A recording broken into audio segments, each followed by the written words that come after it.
Hello again, everyone.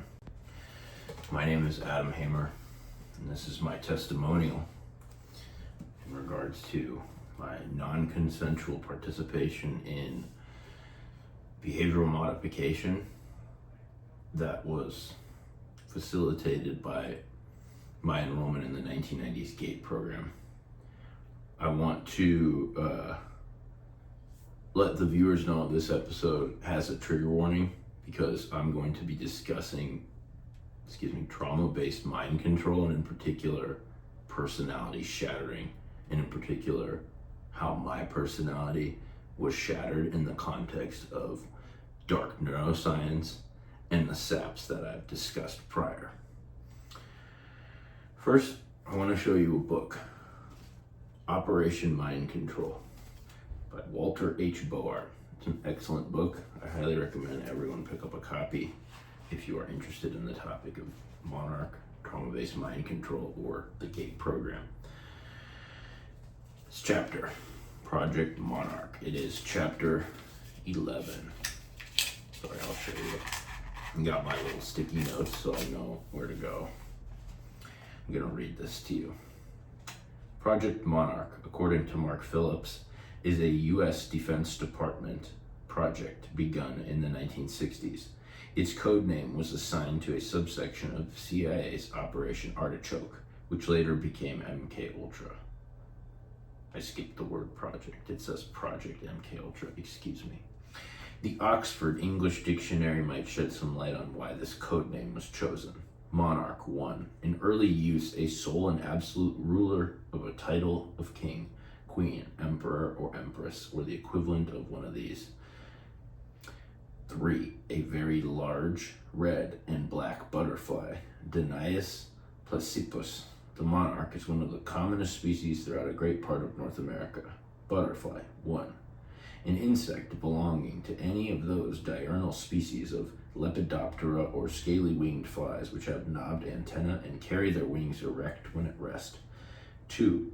Fig. A vain, gaudily attired person, e.g. a courtier, who flutters about the court, a light-headed, inconstant person, a giddy trifler. B. Applied to something flimsy like a butterfly's wings, the guide for the reins on the front of a hansom cab, named from a fancied resemblance to a butterfly with extended wings. I'm going to skip forward, and I'm going to go to the next page. Continues on to talk about where Mark Phillips, who is a DIA whistleblower that has passed away, rest in peace, he did wonderful work, real patriot. Mark Phillips says Monarch was spawned from the collected research of top SS Nazi scientists over the years 1927 to 1941. The identified leader of this research was Heinrich Himmler, who was, as we have learned from Michael Aquino, a master of the black arts. Fascinated by both occultism and genetic theories, Himmler's team of scientists took a genealogical approach to transgenerational behavior modification.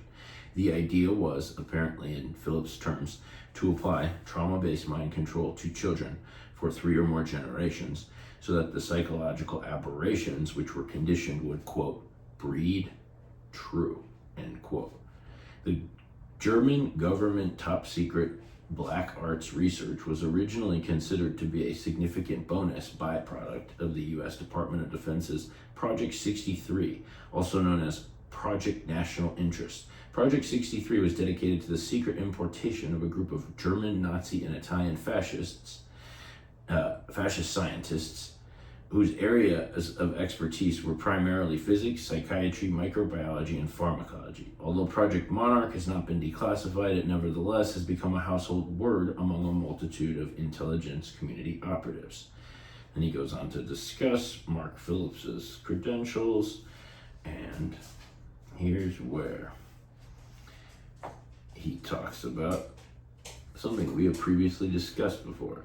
Phillips came by the Project Monarch information piecemeal when, as a young man, he was hired by a government subcontractor, it states, which he does not want to name, as a precaution against lawsuits. His job was in the sales and engineering department of one branch of this firm, which had developed through its independent research an area of electronic devices which could be of great use in the cryptocracy's burgeoning mind control research. Through his exposure to some customers, military bases, and state mental institutions that were so sensitive, the government required him to obtain a top-secret clearance from the U.S. Department of Defense. Quote, I was required to take battery after battery of psychological tests, and when they were through, they knew I would keep my mouth shut before I saw or heard anything, Phillips says. Then I saw sensory deprivation tanks, electric grid rooms, harmonics generators, chairs wired for shock and sound, special helmets now known as virtual reality helmets which allow the wearer to see in 3D. I heard of formulas for mind-altering hypnotic drugs that make LSD look like aspirin. I personally met scientists who were traveling the world gathering seeds, leaves, roots, and herbs from such places as the jungles of Zimbabwe. They were even consulting witch doctors looking for drugs that could affect the human brain and make predictable zombies. Phillips said he talked to agents who studied with African witch doctors like Credo, Vusa, Mazulu Mutwa. The stories of Tokoloshes they told Phillips matched this excerpt from Mutwa's story, My People, Writings of a Zulu Witch Doctor. Excerpt. A Tokoloshe is not a ghostly or supernatural phenomena. He is a physical human being, and he operates along perfectly scientific lines. Mulundi had used a very small pygmy whose weight he had drastically reduced with a severe diet. He had furthermore turned the little creature into a zombie by a simple interference with his brain. A sharp awl can do the trick. He was posted up the marula tree and along a branch that reached across to the roof of Kabimbela's hut. With a long thong, he lightly descended upon the roof of the hut and wriggled his skeletal little frame through the grass roof. He escaped the same way. This weird practice has today been perfected into a fine art. Cases are known to me where wizards have arranged the fake death of a particular person whom they have selected for a prospective zombie. The person is actually buried, but exhumed the same night and revived. He is then turned into a zombie, and many days or weeks later, heavily decorated with parts of other people's bodies, also exhumed from graves, the puppet is induced to pay a particular victim an unexpected visit. The victim simply dies of fright. It is as simple as that. Any chance eyewitness will relate a beautiful Tokoloshe story to the police, and the police will dismiss it as so much nonsense. In later generations, the wizards perfected their art of Tokoloshe making, and they started breeding Tokoloshes from childhood. As recently as 1922, there was a secret Tokoloshe farm kept by a gang of wizards in the Drakensberg in Basuto land. With the arrival, I'm going to continue moving forward because this part is not as important for what I need to talk about. He goes on to explain how you created Tokoloshe, which is essentially a form of, as you heard, Pavlovian and Skinner-based behavior modification and combines drugging. So here's a little more near the end. It says, it was then put through a course of queer tricks ranging from tree climbing with its crooked limbs to burrowing underground. It was taught ways to commit murder and to remove all its tracks afterwards. When it had reached the age of about 12, the wizard had in its hands a lean, featherweight puppet-like creature, an unthinking robot that obeyed every command. Emphasis added. A creature worth 100 head of stolen cattle to the one who bred and trained him. Genuine Tokoloshes are today found only in Basuto land and Nyasa land, where hiding places in the mountains can still be found for them. With the difficulties in breeding, rearing, and keeping this kind of Tokoloshe these days, the wizards have resorted to using baboons and monkeys.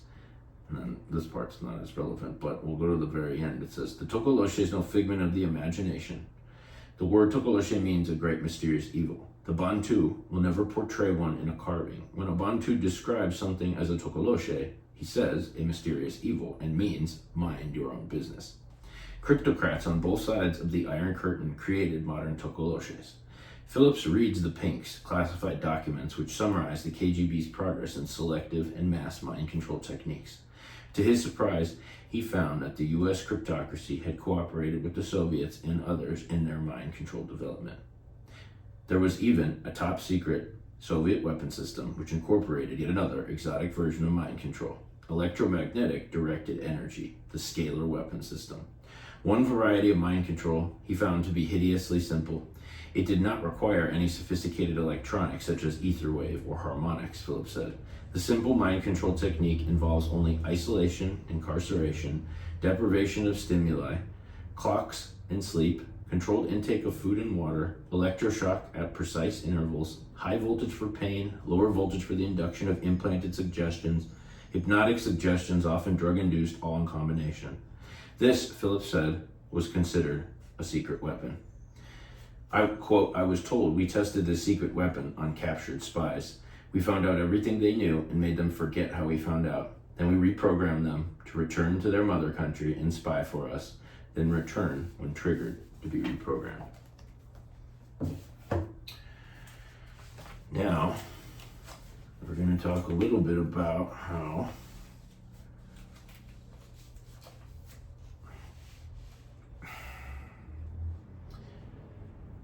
during my time in the 1990s GATE program and these deeper layers that I uncovered through the Privacy Act filings, really horrific things were done to me, including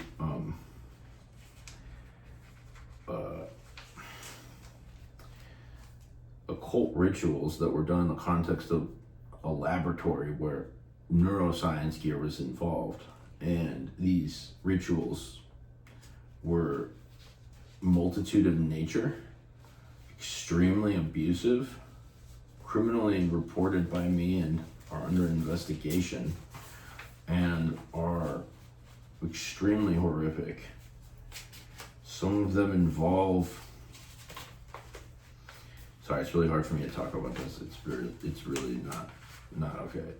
They involve what I was just talking about, that research into the creation of the Tokoloshes.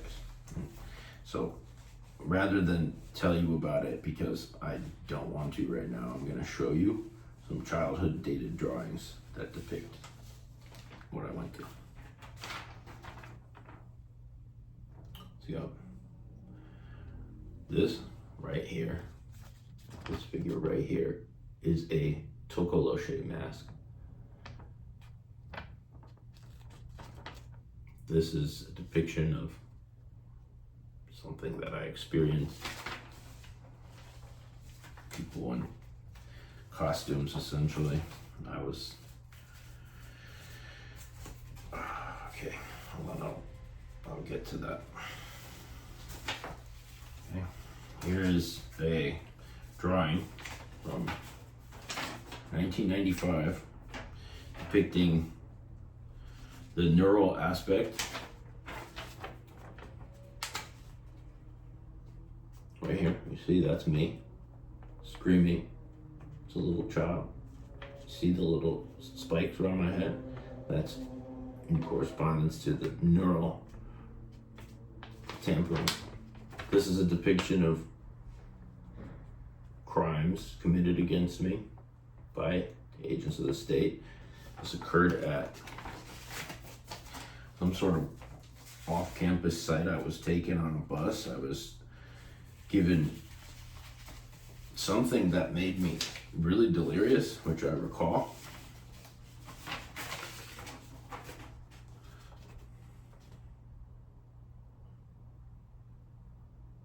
This is more depictions of what actually occurred off campus to me. These are drawn by me. This is 6 years old. This is another drawing. Oh.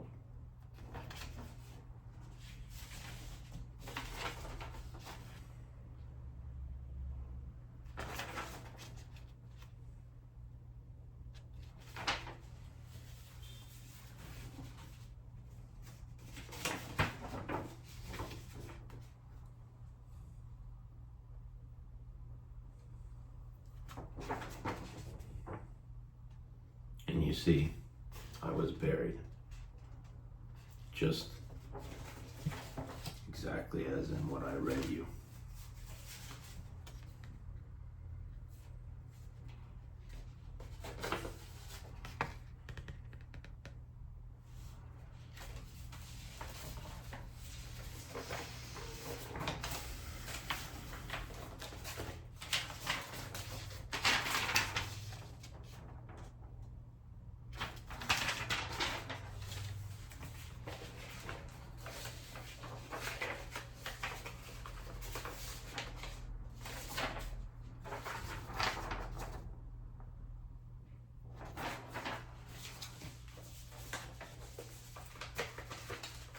That stuff's really hard for me to talk about, and I'll show you more later.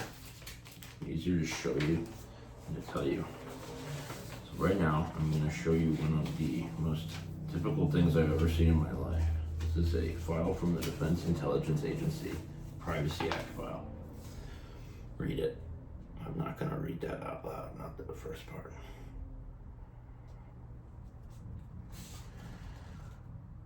What was going on in the deeper layers of these programs was trauma-based mind control.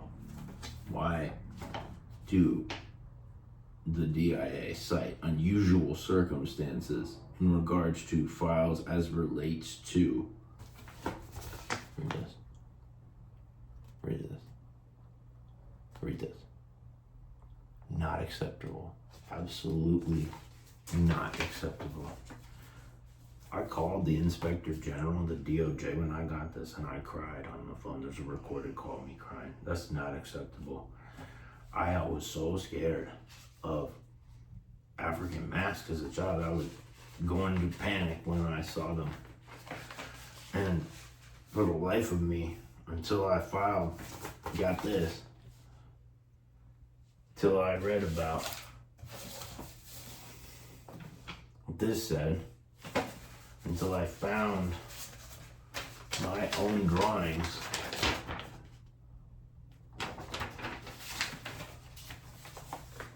I was in a horrible daze. And this, right here, there it is, right there. Tokoloshe, the great mysterious evil that shall not be named. Look what's going on with its nose. So, to the point about personality shattering, that's how it was done to me. And further, it was done in an environment where my neural biophysical data was collected. Why? To create neural weaponry. How does that work? If you torture someone and you harm someone with something such as what I went through and showed you the literal depictions of what I experienced, it not only rewires your entire brain, but, sorry, I lost my train of thought. It is so fucked up, and there's no way to put this into words. It's really just, shame on you people. This is so sick, just fucking disgusting. I'm disgusted by this. If I didn't have that drawing, if I didn't have this drawing, I wouldn't be here talking to you. Because, you see, that's how trauma-based mind control works. You see, as long as I'm drawing this unconsciously, and I don't remember that it was used in a laboratory setting or a black site setting. This one was a big space. It was like a larger room. I was dark, so they had me hooked up with those monitoring my brain, but also this mask, and I was heavily drugged up because I remember too the way everything looked was really exaggerated, like if it was drawn with chalk by someone who actually had talent with art. And what occurred during that was done intentionally to shatter my personality. And also, as I was saying, I remember now, was about the development of neural weaponry. You see, because when you torture someone like that, the neural data that their brain generates, as fucked up as it is, can be used by someone else, like the government, in the development of neural weaponry. And how that works is that if the brain and biophysical data is captured corresponding with such a horrific event that can shatter a personality, well, theoretically that same state can be projected onto anyone or an enemy at a distance. Same with the reverse. That's why they were studying it in a laboratory setting, and that's also why they used it as a cover story, because it sounds, as stated in the book, ridiculous. For example, the ICIG knows damn well that that was what they did. That's why that fucking file I just showed you is in existence. And when I gave my interview to the FBI and I started talking about the Tokoloshe mask, they just hung up on me. I mean, literally. Like, I think they might have said goodbye, they might not. They just hung up. It was so rude. And the rest of the call was fine. They were polite and kind the rest of the call, but that was very unacceptable because I had evidence. I had the DIA file that is incredibly creepy that mentions the context in which that occurred, why they used that.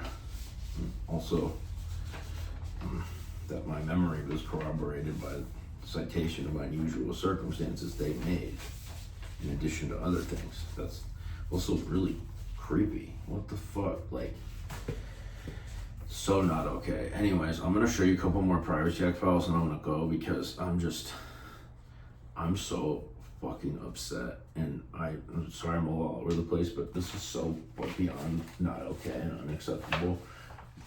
Excuse me. And also, like, in regards to programming, what I was saying about not being able to be here right now if I didn't have that knowledge of what that was, well, that's a root anchor, a root trauma anchor. So when you want to shatter someone's personality and create a multiple, when you need like a pocket of rage, like a pocket of unfettered fury that nobody's tapped into before, and you need that unfettered fury to be lost to the consciousness of the person who possesses it. It needs to be stored in the unconscious in an area that only the programmer and handlers can access. And that's how Manchurian candidates actually work. It's that you're traumatized heavily and repeatedly, oftentimes to reinforce it. And that trauma is, as you're drugged, hypnotized, lied to, and tortured with electroshock and all kinds of other means, you internalize these things. You don't understand that they're necessarily real things that happen to you. Like, for example, some of the stuff that I showed you the drawings of what occurred during that, I never forgot. I didn't forget a lot of it. It was so decontextualized. I thought that I was having like literally that it was my mind generating stuff for a long time as I was younger. And it wasn't until I got older that I realized I was having flashbacks of violence that I was non-consensually exposed to. And on that note, I literally, all these agencies know what happened, and it's so fucked up. They obviously are still investigating it. They wouldn't even let me report the details of what occurred because the case is classified, so I can't even talk about that. That's why I also just wanted to show you that, because I'm not even allowed to, I guess, so right now. But I don't want to either because it's so horrible, so no excuse for it. And like, literally, it's just, anyways.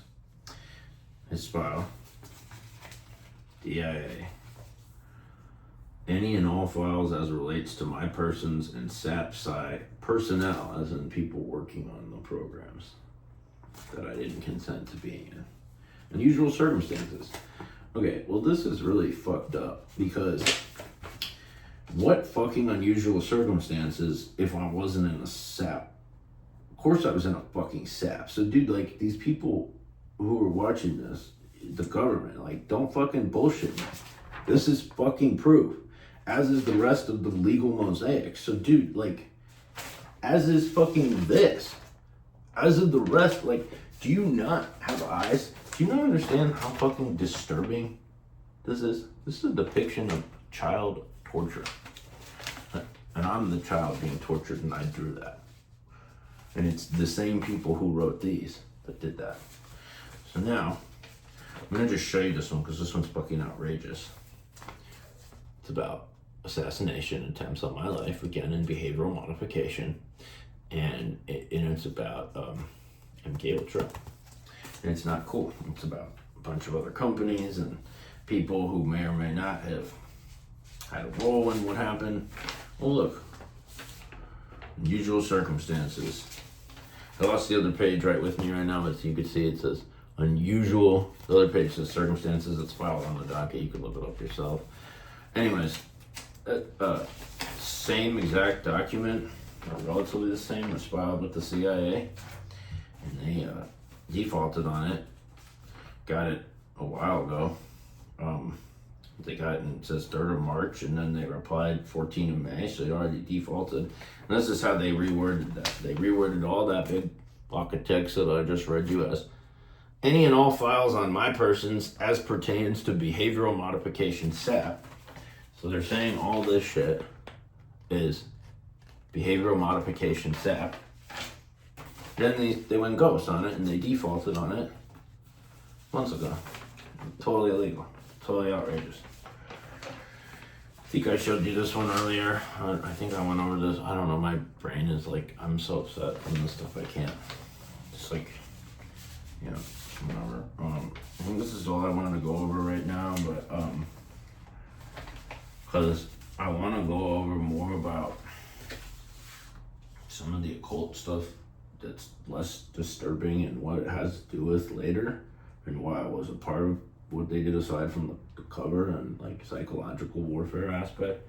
But now's not the time, and I'm super, super, super upset and triggered by talking about this. So I'm going to go and thank you for listening to my testimony and hearing about what I experienced, and also the people at the government listening. Don't do this stuff to anyone ever again. Really, don't. Don't. I don't care what justification you have. I don't care what. Don't.